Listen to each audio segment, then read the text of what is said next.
Tuesday the 10th at 12. But you don't want to come in at 12 because No, you want to be here a little bit before, maybe around 11 or so. opening time. We can have, we'll see. Hopefully there's enough, there'll be a bunch of people here. You can chat and talk about things. And then... I just want to absorb the good vibes with my showing Tony support. crew.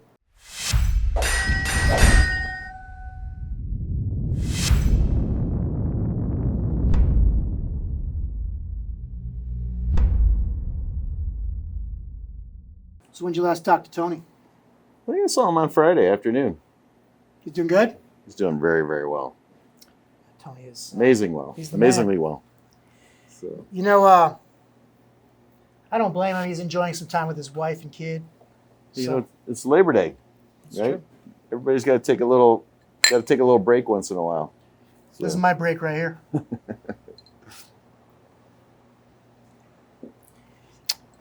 So this will be our intermission episode. Yeah, this is not going to be a full podcast episode for us. Just a brief intermission.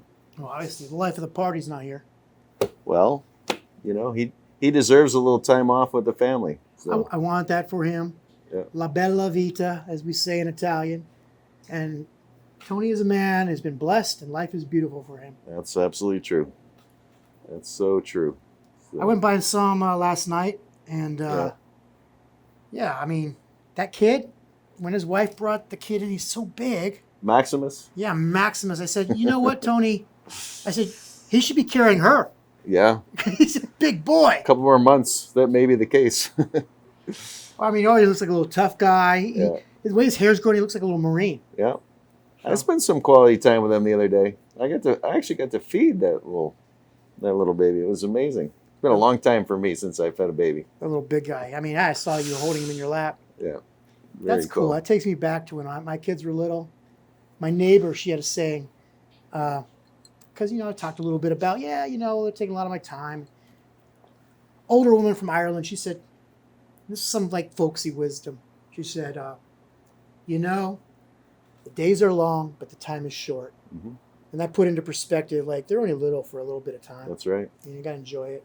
Every 6 months, they change completely. Every phase is a little different. So it just reminds us all, I think, me especially, what we're fighting for. Yeah, absolutely. I want to talk about the fight. Tony didn't want to bring this up, but I like to talk about it. I like to gush about Tony. He deserves a little gushing every so often. I want him to tell the story. He didn't want to tell it, but there was this guy, and his character was called Random Job. And he's this tough guy, tough Asian guy. Oh, he played this character in this spy film from maybe 20 years ago where, he'd throw a shoe at people and it was lethal. It was kind of a play on James Bond, I think, right? Yeah. Well, back in the day, when Tony was a young man here in HB, he's walking with his boys on the beach. Yeah. It was a different time back then in HB, right? In the 80s, 90s, Yeah. And this tough guy, this Random Job guy, he's walking with his boys. And back then, some people might remember this, but people would shoulder each other as they walked by each other. Yeah. And so that occurs. And so this guy, he's an MMA fighter. And he and Tony square off, right? Yeah. And they're going toe to toe and they're fighting right there on the beach. And That's crazy. This was crazier times, tougher times. That stuff doesn't happen anymore. But they're fighting, they're duking it out, right? And Tony, as a young man, went toe-to-toe with an MMA fighter. And from what I understand, this was a bad dude. I mean, later on, it came out in the news after, his little brief stint in stardom and movies and whatnot. A DNA match came back for a brutal assault upon a woman who'd been kidnapped. And they were going to match it to this guy. And, he got put in prison for 20 years. And then he killed his cellmate. No way. So we're talking Tony has it in him. There's something about him that bad people want to fight him. Yeah. And he wants to fight them. Yeah. And that's something that God puts in us. Absolutely. That's why, I feel like when Tony found me and I found him and I showed him my ankle monitor. I showed it and I still wear it because I have to, but I also kind of wear it because it's like something I can show off. It's like a badge of honor. Well, and it's a real tangible thing. But like I showed that to Tony, and that made it real to him, and he started to help me. Yeah. Like so many people, they don't want to get involved, or they're like, yeah, I like the fight, but I don't want to go that far. Yeah. And Tony is unique. Like, do you remember that movie, My Bodyguard? Yeah. Tony respects people who fight. Real recognizes real. Mm-hmm. And I know Tony's got a lot of fights that he doesn't talk about. And you know what? I'm a little guy. People say it's Napoleon complex, but I just got to fight extra hard being little. Yeah. So I'll fight twice as hard because I have to. Yeah. And so that's why I do my fight. That's why we're fighting here. This is a little guy of a restaurant. Yeah. You're doing pretty good fighting though. I mean, didn't Tony help you in your fight? He did. Tony helped me a lot. My fight wasn't maybe so physical, but had some medical issues the last few years, and he made a big difference for me. And you beat the odds. Beat the odds, yeah. With his help. He called me every day. I was sick. He called me every day. People don't know that about him. He's so supportive. If he believes in you, then he will go to the limits with you. Absolutely. And that's the kind of guy. Tony will ride till the wheels fall off. He just goes. And people don't know that about him, but when you go into battle, you want a guy like him on your side. No question about it. I mean, yeah, he's like a man above and a man among men, but above men, because he takes it to new levels. Yeah. What he's done here is amazing.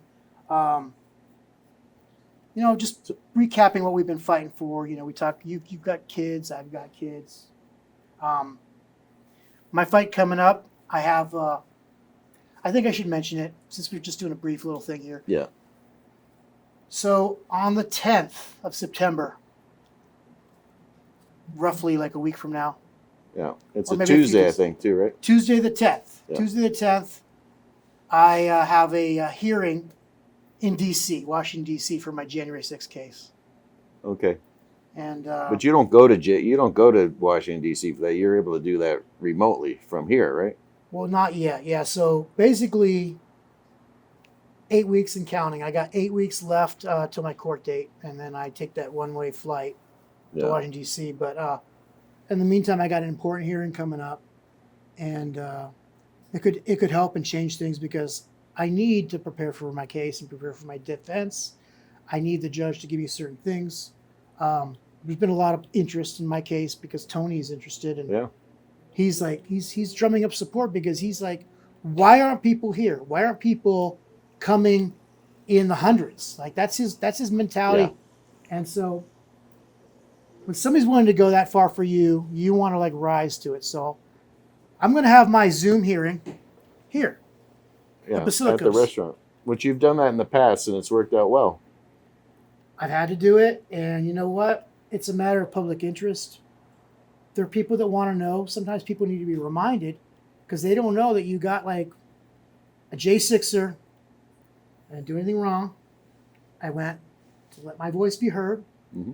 That's the perfectly acceptable and appropriate response to bullshit. That's right. And that's what I did on January 6th. And so Tony recognizes that, and he's been getting my back. He's been telling people, and so I think next Tuesday for lunch we'll be here at Basilico's, have a nice meal. Yeah. Have a nice Zoom hearing. So your hearing is at noon, right? Yeah, 12. So 12 noon. You got the 3 T's. You got Tuesday the 10th at 12. But you don't want to come in at 12 because you want to be here a little bit before, maybe around 11 or so. Opening time. We can have, we'll see. Hopefully there's enough, there'll be a bunch of people here. You can chat and talk about things. And then... I just want to absorb the good vibes with my my show Tony support. crew. We got to show support for Kim. So anybody that's able to make it, you got to be here. I don't want to just be about support for me because I could have taken a deal and pussed out a long time ago. Let them play me. But the thing is like they're disrespecting me. Yeah. You've got a due process right in this country. When they're charging you, you have a right to see what they have against you. Exactly. And that's a fundamental right in due process, your constitutional rights, and that mere question of like, well, let me see what they have against me. It's like they want to like label the evidence top secret that they're trying to publicly put me away with. Yeah. You can't do that. You got to let me see it. You got to let me, every time they make this offer of a deal, I just hit them right back with a logical response like, how can I know that this is an appropriate deal until I've seen the evidence against me and made an informed decision? Exactly. It makes sense, right? Yeah. And you need to see all of it. You're not just not just the pieces that they want to show you. You got to see the before and after. Well, yeah, like, one argument I made to the judge last time I spoke to him was, they tried to, like, the federal public defenders that they supplied me tried to, like, get me to take a defense direction where I'd plead that I was entrapped by a government official to be there.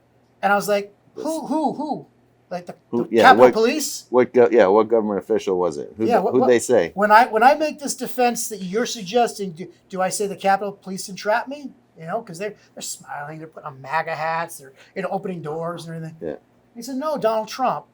How did he entrap you? But what I'll say is this: if a federal public defender can make that argument, and that's grasping at some straws, but if he can make that argument, like, hey, you want to point the finger at Trump and say Trump made me do it, and that he's the one who tricked me and made me think that I was okay or whatever, then why can't I like at least explore the argument that, like, what, Trump didn't say or do anything that made me think I should be there. I, based on what I was seeing, thought I should be there just by seeing that people are getting attacked, seeing that people want to be there to protest, seeing that there's a story there to see, seeing that there's a First Amendment right in question, seeing that there's cops that seem to be on our side and are, being cool with the crowd and opening doors. Like, why can't I see that video? Yeah. That makes sense. They don't want to show you. Yeah, they don't want to show you. It's like, doesn't help their case against you. You know what? They got an obligation to show it to me, and, that's the hill I'll die on. If I have to, I mean, I don't know if they're going to throw the book at me, how far they want to take this, but I think that, history only comes around once. Does it come around twice? Nope. It comes around once, and I'm going to try and make this moment in history count in which I can at least participate. I mean, if I'm going down, at least, come on, give me something. Go down fighting. Give me something. All the way. So that's awesome. So yeah, that's the deal. I want to talk. I want to talk a little bit. About the federal case. Okay. As you know, I got the December 6th case, and that is here in Orange County. 2 counts of assault with a deadly megaphone. Yeah. I swung my megaphone at Soros thugs with brass knuckles, knives. Defensively, not offensively. Yeah. Well, I mean, a megaphone is not an offensive weapon. No. It's not even a weapon. It's, it's just an instrument of opportunity. Exactly. So I mean, they're tackling and attacking us every which way they can, and I know that there's some federal collusion in my local case. One of the judges, you remember that judge, Judge Murray, married to an FBI agent, and she is she's a high-ranking FBI agent in this office in this district. Yeah. She distinguished herself. Tony pointed this out. She was instrumental in seizing safety deposit boxes in Beverly Hills that were anonymous. That's an unwarranted illegal search and seizure of items on a fishing expedition, and it came out in the memos that she did this to attain assets to seize. So this woman, got a little slap on the wrist and has all these illegal behaviors. I mean, in my opinion, that kind of stuff, you should be facing charges. Yeah. God willing, that'll happen either in this life or the next. She may get a break here, but you know what? Just like we got treasures in heaven, you got wrath stored up for you in heaven too sometimes. Yeah. And then that's when you go to the other place. When you sit before the judgment seat. I don't know what she thinks she can get away with or what she can get away with, but you know what? It's not going to go far. Yeah. And so I don't like what she did. And that December 6th case is kind of like been heavy on my mind because, it's not recognized and facing a lot of time. But right now, Doug, the full court press is the federal case. Yeah. What'd you think? What'd you think of the judge? Though he seemed nice. He seemed all right. Yeah, I think I've seen him once before. I think I made one of these Zoom calls once before. I don't remember the judge's name offhand, but he seemed like he was pretty fair. And I think so. if he can give you a fair hearing, that's great. I don't trust the system? DC. Well, I don't trust the system. I don't trust most of the DC judges, and I certainly wouldn't trust a jury there. But that's where your trial's going to be, I suppose. So. Well, I mean, it says in the Bible, these authorities, these judges, they're all in their positions because of God and their place there. And whether they do me right or wrong, they need to remember that one day they will stand before God, and that's who they have to answer to. Were they a good and faithful steward of that position they were given? Yeah. So far, this judge has been pretty fair, pretty decent to me, and I only can ask for a fair shot. Yeah. That's all I can ask. That's all for. you can ask for. So that's what I would like the public to know is that on the 10th, Basilico's is open, and come to Basilico's about 11 or so on Tuesday the 10th, and show your support, not just for me, but show your support for America. That's right, exactly. Because when they know you care, they care. Exactly. And even if this wasn't me, I'd want to be there because I care. Yeah. So this is a little bit of history, I think, for anybody who hasn't been through and seen one of these cases up close. You get a chance to see what Kim's going through. So yeah, please, if you have the time on Tuesday, please come and join us. There'll be a nice group of people here. That's to the public. You're saying that. I mean, I've heard them say that this is the largest prosecution in U.S. history. Yeah, I'm not surprised. They would say that during my hearings. They don't prosecute Antifa and Black Lives Matter people. So they don't. If they did the same, if they prosecuted them the same as they're prosecuting these January 6th people, those would be larger. There'd be way more people. Way more, because that is organized crime. Exactly. That is big money, deep pockets. Mm-hmm. And, it highlights the two-tier justice system. Yeah. Because, they were allowed to burn and loot and murder. BLM, burn, loot, murder. Yep. Right? And the media said what? Mostly peaceful protest and... as the buildings are burning in the background, mostly peaceful. Sick. And then what else? Don't forget Kamala Harris. She felt like these protesters deserved the right to protest, that they shouldn't stop. And she even, I believe, set up a fund to bail these people out. That sounds like insurrection to me. Sounds like insurrection. And that's a real insurrection. There's been no insurrection with the January 6 people. No one's even been charged with insurrection. None. Even Trump hasn't been charged with insurrection. You know what they did? They did charge me with in the federal case. I didn't go in the building. Not that I think there's anything wrong with it. Yeah, you were on the grounds. But that's grounds enough to be on the grounds. Yeah. For them, that's grounds enough to charge you with trespassing. So there's like a federal charge of trespassing. Yeah. Basically, I mean, in layman's terms, in or on the grounds. That's a very minor offense. It can be a misdemeanor. And then there's a federal charge of disorderly conduct, right? So I don't know what that, how do you prove that? What does that mean? Well, you like, you can't hear them saying disperse because they're shooting at you.